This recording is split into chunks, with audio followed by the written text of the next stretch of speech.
Welcome everyone. So in this episode we are going to discuss about measurement resolution. So what difference does measurement resolution make, for example, in accelerometer measurements? So the resolution is usually expressed as bits, and we will look in this episode what difference does it make, for example, 10-bit measurement or 16-bit measurement. And I think many researchers are not maybe well aware that does it really make a difference, what is the resolution of the device and so on. So we will look into this, and basically brief explanation of measurement resolution is that it determines how finely movements or acceleration are detected and recorded. So if you think an XY, and on the X axis you have time, the sampling frequency is that how often you take samples. But then the resolution is that what are the smallest steps on y-axis that can be detected. And if we then start to look, so if you have a 10-bit resolution in a measurement device, it can measure 1024 levels. So it can divide the full range of measurement to about 1000 levels. If you have a 13-bit resolution, it has about 8000, exactly 8192 levels. So that's about 8 times more. And then if you have 16-bit resolution, you actually have 65,536 levels. So the difference between 10 bits and 16 bits is that you have 64 times more levels. So it's quite a big difference in the precision of the measurements. And then if we look for accelerometers, usually you have a measurement range that you can, it's either preset in the device or you can set it. So it can be from plus minus 2g, so it's gravitational accelerations, to plus minus 16g. And basically you might think that it's better to take plus minus 16g, that you will detect also very high accelerations. But when you think this with the resolution, if you have with the 10-bit device you have about 1000 levels. So if you select, for example, plus minus 16g and you have a 10-bit device, the smallest difference that it can measure is 31 millig's. So it will jump always 31 millig's. It cannot detect a finer detail. But if with the same 10-bit device you take plus minus 2 as the measurement range, then it can detect about 4 millig changes. So it depends that how small differences you can measure. And basically this also implies that if you have a high resolution device, for example a 16-bit device, you can have a higher measurement range and still detect small changes. And if I give some examples, for example the ActivePal is 10-bit resolution, so it has basically 1000 levels, and I think it has a plus minus 4g measurement range. And then, for example, Activity AX3, it is a 13-bit resolution, so that has 8000 levels. And 16-bit resolution, for example, our Fibion G2 has 65,000 levels, so it can measure much more finer detail. And if I still say a little bit about the measurement range, if you use plus minus 2, if you have an acceleration which is, for example, 3g, it will be cut. So it will only detect 2g's. But in normal daily life, if you, for example, wear the device on the thigh, you usually don't have very high accelerations.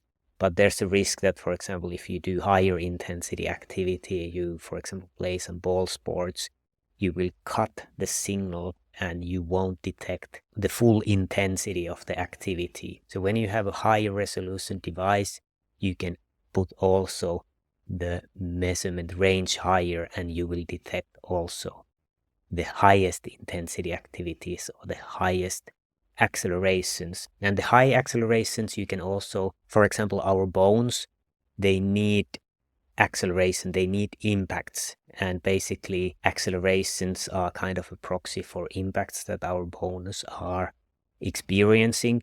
So if you, for example, want to do studies that measure physical activity, but also get the stimuli measured for the bones, then you would like to have a high measurement range. And then next we can look a little bit some examples that what does the higher precision, higher sensitivity, what kind of situation it can make a difference. And for example, it can be sensitivity for micro movements. Let's say that you wear the accelerometer on the center of the body. So for example, on the spine or on the waist, on the middle, and you want to measure small swaying of the body. For example, when the person is standing, you can measure the swaying of the body. And when you have a high resolution, you can detect the small micro movements.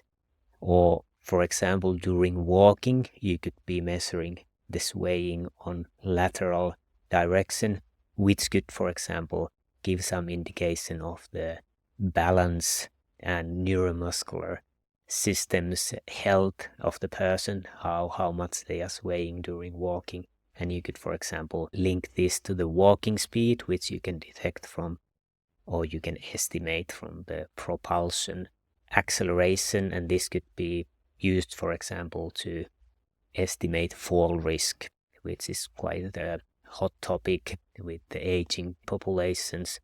And now that we have nice machine learning AI algorithms, it might be even more important to get really granular and sensitive data. And then it also gives orientation sensitivity. So when you are using accelerometer, you know the gravitational force is always going down, and from this you can detect exact orientation of the sensor in 3D space. And for example, when you wear it on the thigh, this information is used to detect whether person is sitting or standing.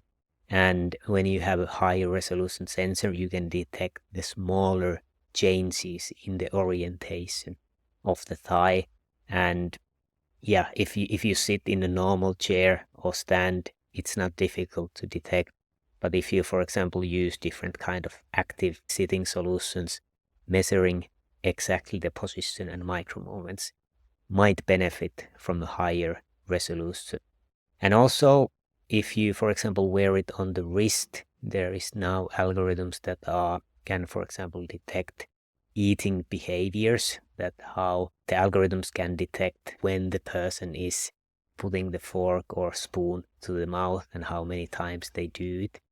So it can be used also for eating behaviors, and detecting smaller changes might be advantageous. So those are few of the examples where the higher resolution can be important. And like said, when we have machine learning models, more accurate data improves the insights machine learning can extract, and higher the quality input for these models, the better predictions and conclusions. And I think for the subtle movements in balance, posture, low intensity physical activities, those can be captured with a higher precision. So yes, hopefully I was able to explain the measurement resolution in an understandable way. I think it gets a little bit complicated when you are not using drawings or images, but I tried my best. So hopefully you have a better understanding now why higher resolution might give.